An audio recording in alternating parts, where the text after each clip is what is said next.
right hand over there. Oh, nice hook.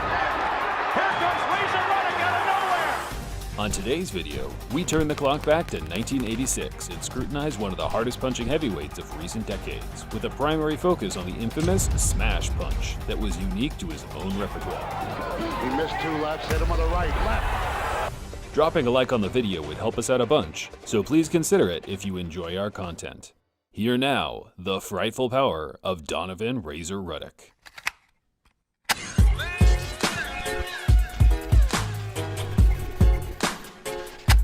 Ruddock was born in St. Catherine, Jamaica during the early 1960s. Jamaica was a tough country to grow up in this era, with the gangs and drug dealers more or less running the country. They then smuggle the guns to Jamaica, where they are used to control the neighborhoods through violence, intimidation, and murder. In 1974, his parents made the conscious decision to move to Toronto, Canada, where Ruddock, a now overgrown teenager, joined a local boxing gym and took to the ring like a duck to water. As I'm sure many of you are aware, Ruddock wasn't the only young man learning his trade in Canada during this period. Britain's own Lennox Lewis was also making waves as an amateur in the Great White North, and the two Jamaican descendants would go on to face each other in 1980, where Ruddock gained a decision over the future Hall of Fame legend.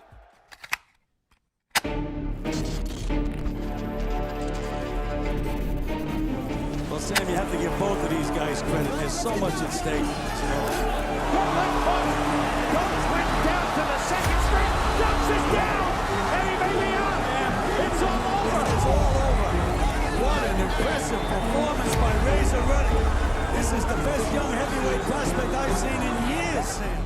Most fighters could only dream of scoring such a brutal knockout, yet from 1986 to 1991, this was just another day in the office for Razor Ruddock.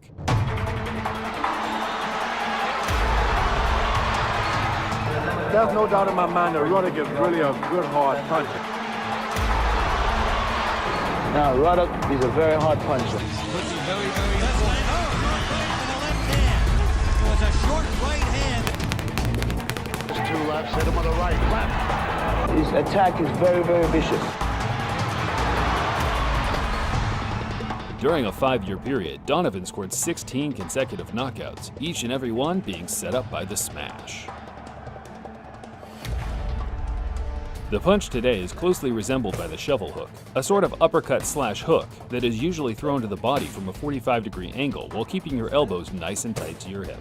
Donovan was different for the fact he could throw the shot from any angle, with his elbows at any distance. And to top it off, he was predominantly a headhunter. It was entirely against the grain, but that's what made it so successful. Plus, the impressive string of knockouts have put Razor Ruddock on the cutting edge of stardom. Despite beating 3 former world champions, Ruddock was struggling to get a title shot.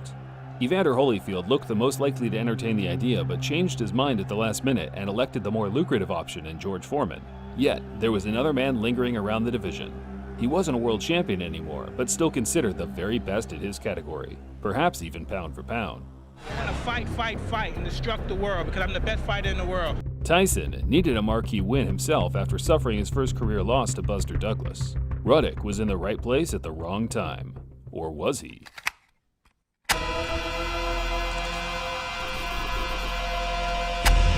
On January 18, 1991, it was announced to the world that Mike Tyson would take on Donovan Razor Ruddock on Showtime Championship Boxing. He'll never beat me.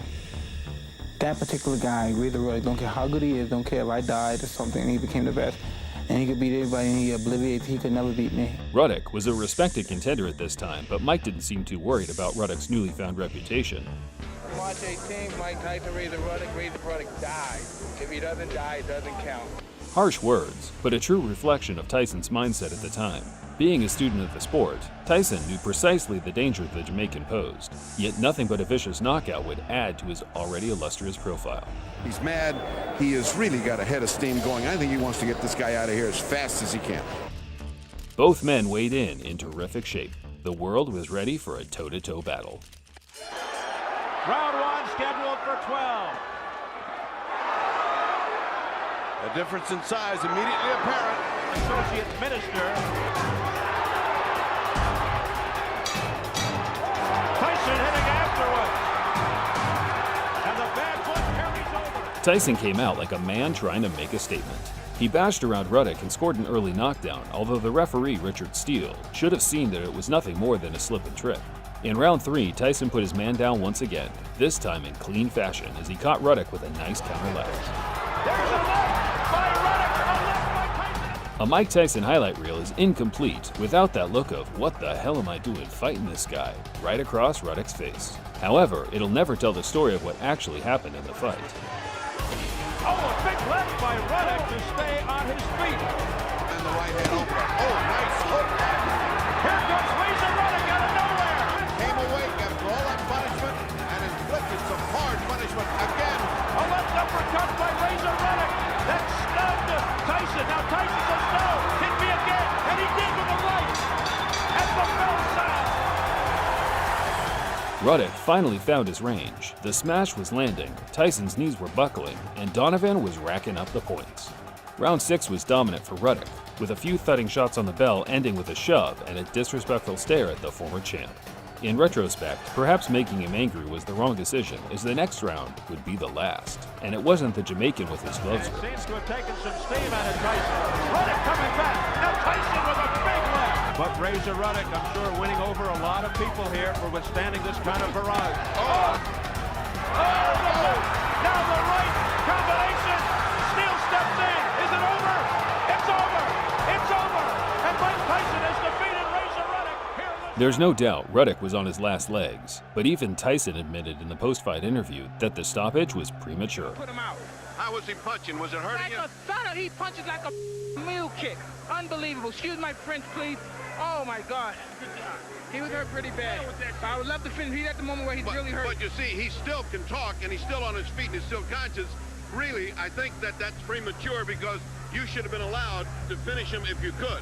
I believe so also, but I can't make judgment for Richard Steele. He's an experienced referee, as you know, probably the most experienced in the world, and who am I to make judgment to him? I can't judge him because I'm not his peer. Steele wronged Ruddock once again, and there was only one way to settle the score. Mike Tyson said it doesn't count unless he's dead. But he's still alive, so we gotta do it again. All right, now.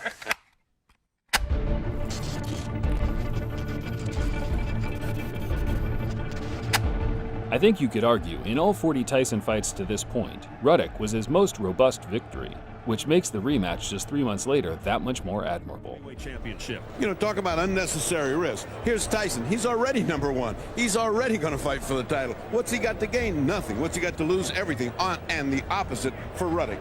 Some words were exchanged before the bout, Tyson saying Tyson things. However, these two knew there was never going to be a one-sided victory for either man.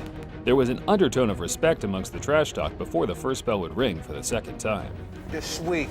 I'm gonna make sure you kiss me good with those big lips. The hard-hitting Donovan Razor Ruddock. To sum up the rematch in 3 words, all-out war. Almost disdaining his hook. Ruddock is not tying up Tyson. Very damaging. Very damaging from Ruddock. big right by Tyson. Oh, down goes Ruddock off an overhand right. Tyson started stronger once again and floored Ruddock in both the second and third rounds, identical to the first fight.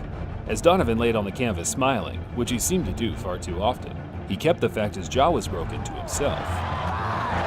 6, 7, 8, here we go. And they continue. I never saw anybody get up off the canvas as well as Razor Ruddock does. He keeps getting up off the canvas. There goes the mouthpiece. 4th round. Oh, tremendous uppercut by Donovan. Ruddock fought a further 9 rounds with a busted jaw. Tyson landed heavy shots at every moment, but was met with a smash before he could deliver the final blow. Sucking air, looking for that second win. Now, here's Ruddock with the left. Another left. Done. Time to start his offensive. Oh, what a hook by Ruddock. And back comes Tyson. Ruddock had his moments, but Tyson is an ATG for a reason. The Brooklyn-born slugger proved his doubters wrong and earned the hardest points decision of his Hell of career. a heart to come back from some of those shots. This guy hit you some major shots. Hey man, that's what it's all about. And you have got to have some kind of award from getting up from knockdown smiling. You must have the record of getting up smiling from knockdown. It's better than crying. Tyson ended his post-fight interview saying Ruddock was a tough guy and would have a future, which was sadly wrong for the fact Ruddock's resilience would never be the same.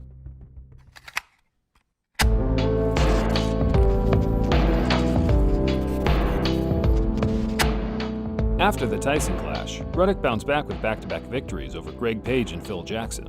Lennox Lewis was the next man to offer Ruddock a title shot, but completely wiped the floor with him, ending any future high-profile bouts in the second round.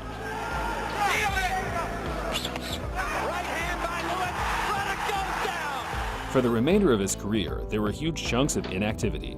Tommy Morrison sent him to another dimension in 1995, which put the final nail in his career coffin.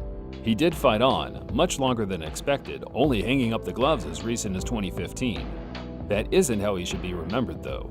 Ruddock was a freak athlete, the first generation of modern-day big men. His punching power was on the elite spectrum. If he had faced any other champion from '86 to '92, he would have held the championship belt, I have no doubt.